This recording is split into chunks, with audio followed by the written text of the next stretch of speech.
There are two ways to respond to your child's pain. One builds resilience, one builds dependency. Most parents, out of love, choose the wrong one. One of our moms said that in our fear and desire interview that we conducted, her fear was not developing coping mechanisms in her children to deal with situations later in life. And another said it differently, but with the equal weighting, to equip our children how to deal with life issues. Both of them instinctively know something the research confirms.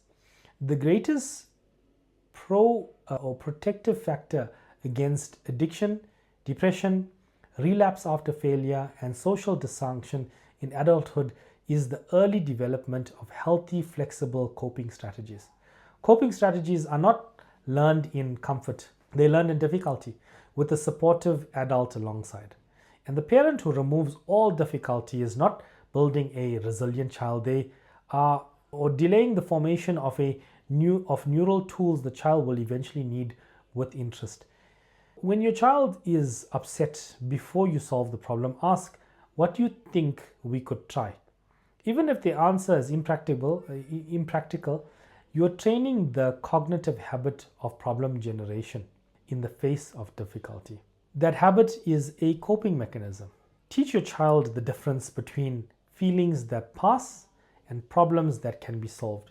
Not every emotion requires a solution. Sometimes the coping mechanisms is just, or the coping strategy is to sit with the feeling, name it, breathe through it, and discover that it does not destroy you. That's one of the most important coping skills in existence. And then the last is build a family vocabulary for asking for help.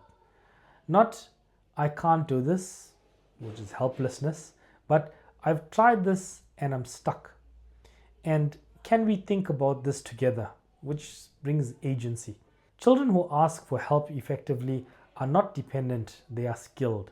And they know that the difference between what they can manage and what they need support with. A child who can cope is not the child who has the easiest life. It's the child who was taught alongside the difficulty that they have what it takes.